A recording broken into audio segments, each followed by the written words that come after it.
Live right now, DJ Powder exclusive, only for your eardrums. Exclusiveradio.com. Exclusive Radio, WIIT 88.9, Urban Grind TV, Brainstorming with Doma T. I'm live with Freeway Ricky Ross. This is the legend right here. This is a street legend. But he also is like real today, like today's street prophet. You know, he's been through so much, and his lessons is going to hopefully is going to teach us and teach you like what to do right, what to do wrong, and how to learn from your mistakes and how to move on. It's an honor to be with you today. How you feeling? Man, I'm feeling wonderful, man. Glad to be here. Man, it was good to see you. Looking great. Free. The free and freeway. Right, real talk. Real quick, I just want to go through a quick timeline a little bit. So, let's say, we all know you're notorious for the Reagan era, but you kind of started in the streets in the 70s? Or what was that timeline you kind of started? I started in the late 70s. 79 is when I got started in the drug business.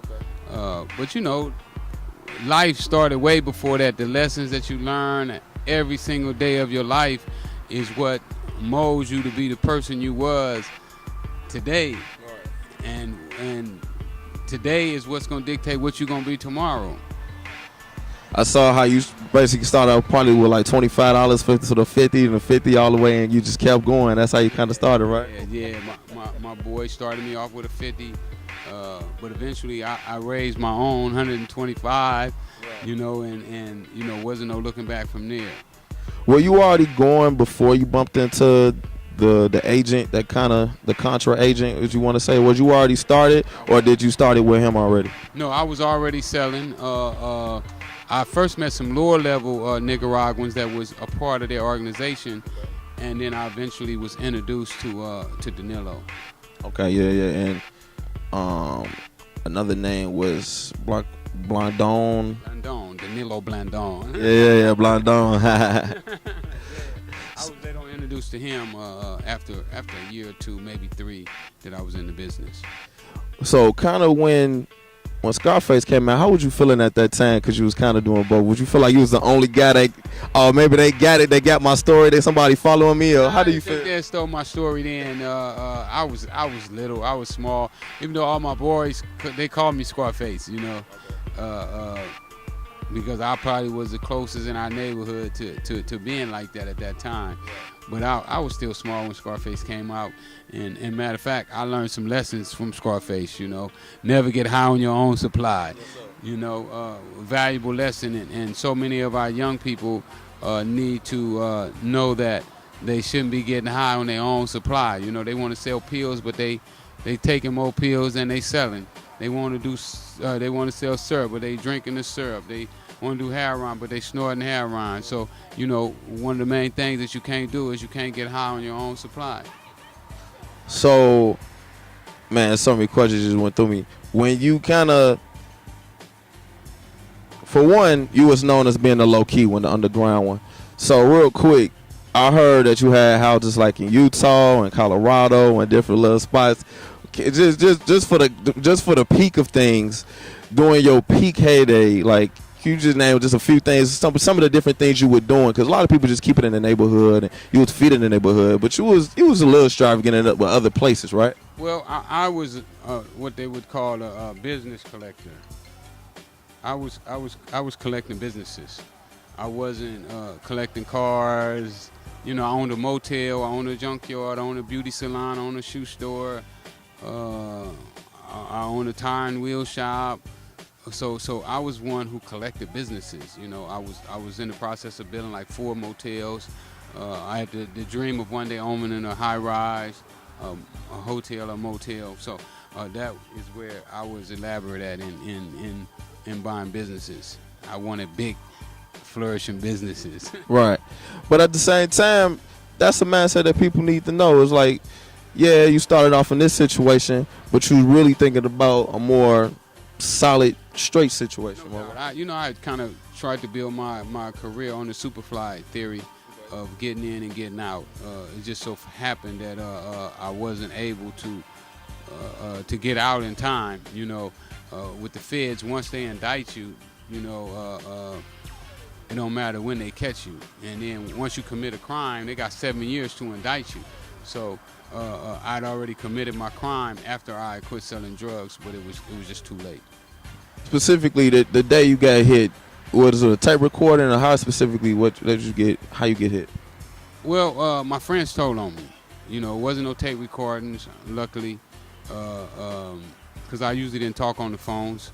You know, the phone would just be to set up a location. But Danilo had wore a wire. He had wore a wire, and he was recording everything that we said. And it was, you know, I had said some incriminating stuff, you know. Do you watch Power? Do you watch Power right now? I don't watch TV at all. But it's crazy because everything, somewhat what you said is going on in Power a few episodes ago and right now. So, yeah, I think Snowfall is kind of built off. Yeah, we believe that Snowfalls is based on my life. We don't know that for a fact yet. We looking to find out, and you know, there's some investigation going on. But we do believe. Well, they changed his name to Frank from Freeway to Frank, huh? And so, you see, I got the X hat on. So I heard that the Nation of Islam was kind of powerful on your exit out of jail. Can you tell me a little about that? Well, you know, I saw your speech last week or early this week at the Nation of Islam. You know, I used to go in when I was seeking knowledge. You know, I wanted to know everything that I could. The first book that I ever read was Malcolm X. So after learning from Malcolm X and learning what Elijah Muhammad did for him, I wanted to know more about Elijah Muhammad. And then I ran into Louis Farrakhan at a Muslim meeting in the chapel, and I started watching the videos, and I'd never seen a black man who speak as eloquent and as powerful as he did. And I kind of fell in love with what he was saying, you know, about us being kings and, you know, and them stripping us of everything that we knew. And I started listening to him, and I just started doing some of the stuff that he told me to do. And that's kind of how I started my transformation. He's not the only one that helped me transform, but he gave me some valuable information that assisted me into doing what I'm doing today. Great. That's powerful. They ain't got started yet. They ain't even seen. Like your book is like the first. It's the first leg. It's the first leg. You know, I just be watching how us as blacks who's supposed to be in power, but we can't say what we should be saying or what we need to say. You know, it's like they always tone down. And one of the things that really stood out with Minister Farrakhan is he was like, y'all don't pay my bills. Y'all can't cut my water off. And that's how I feel, you know, like they can't cut my water off because I get my money from the streets. I get my money from thugs, you know. So as long as they support me, I'm not worried about mainstream Hollywood, you know, coming out, you know, telling them that how good my book is. You know, they're not going to give my book no review. You know, they're not going to. Where can they find the book right now? They can get it at my website, freewayricky.com. Also, you know, I'm touring the whole country, so anybody out there that you having a party, whatever, for sure, you know, hit your boy up. I might be in your town and stop by. You know what I'm saying? What's the next city you about to hit? Minneapolis, and then I'm going to Houston. That's big. Then I get to go back to LA for 3 days. Okay. And break, and then I'm going to Kansas City. I'll be speaking in Kansas City to the #1 junior college football team in the country. And then I'll be leaving there, going to North Carolina, then Atlanta. The Freeway Ricky Ross tour is going down. And we set it up. We set up ourselves. You know, we ain't independent behind us. Independent, baby. Were you a part of a gang? Because you kind of was like the mediator of all gangs, would you say, in L.A.? I never gangbang. I didn't see any reason why blacks should be fighting each other over color or street that none of us own. We didn't even have a house on that block, but we was fighting over it. I think that's crazy. But both sides was kind of making money from you, would you say? They did. You know, some people say that I had the first Truce. You know, that's kind of what I'm. Where you could see Bloods and Crips working on the same block, because when money got involved, they could put down some of the old gripes and beefs and and be on one accord. I heard that you sponsored Anita Baker's first album, man. Tell me, did you meet Anita Baker first off, and what made you, did you kind of want to dip more into music? I was into music, and as a matter of fact, I should have been the king of hip hop. I heard you was Harry O's roommate at one point, cellmate. Yeah, me and Harry was cellies at MDC, LA. I did give Otis Smith the money to put Anita Baker's album together, and the money that he sent. And Otis Smith was the partner of Dick Griffey, correct? Yeah, he's friends with Dick Griffey. Solo They record. both used to be at Motown. Otis used to be the vice president of Motown and CBS at the same time. Otis found Johnny Taylor, Bobby Womack. He had a nice catalog. But why do you think R&B would be much smoother than hip hop, or you was more in the hip? You was at the cusp of hip hop. Was you into hip hop? I was into hip hop, but they was telling me that hip hop was a fad. I mean, here you are, you got three legends. You got Dick Griffey, Otis Smith, and Berry Gordy.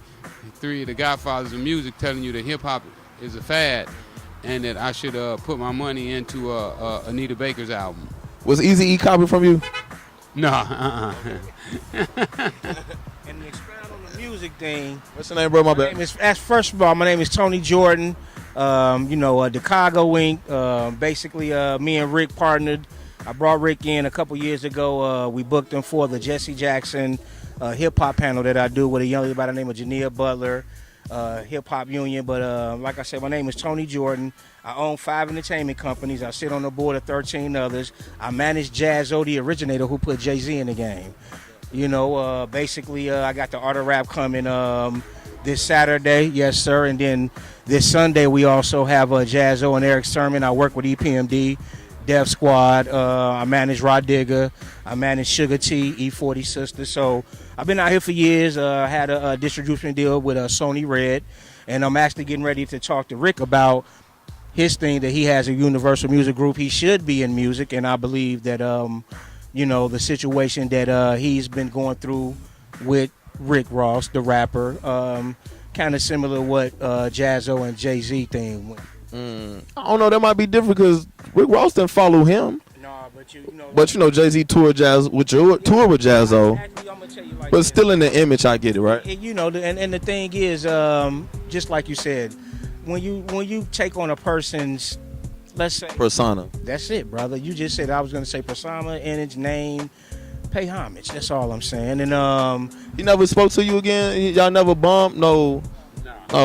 An award show. No none. No Puffy. Are you cool? Are you cool with anybody in it, like Puffy or Jay or? me and Puffy spoke before, but no, I haven't spoke to Jay. They on a different level, But respect, you know what I mean? and it's no hate, in my thing. It's love. Yeah, it's all love. Like Jazz has no problem with Jay-Z. I'm pretty sure they got love for you, but it's just at a distant accord. Somebody to tattoo your name on their hand, they definitely got love for you. But what it is with our people is that they like OJ. They ain't black, so you ain't gonna see them out here in the streets, Right. at the SLR. Right. See them.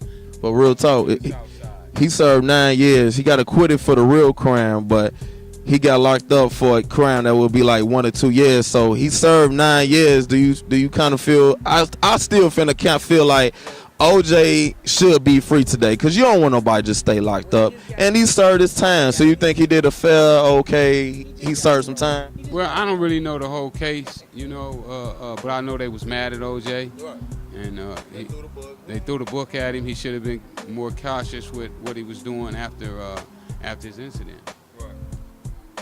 And like that. DJ Powder exclusive radio. Any last words? Once again, where can they find the book? Go get that book, man, at freewayrickyross.com. Also, follow me on social media, #FreewayRicky, the real one. Yes, sir. You rocking with DJ Pat on exclusive radio. And I'm Freeway Rick Ross, and this is the Ghetto Bible. Love, bro.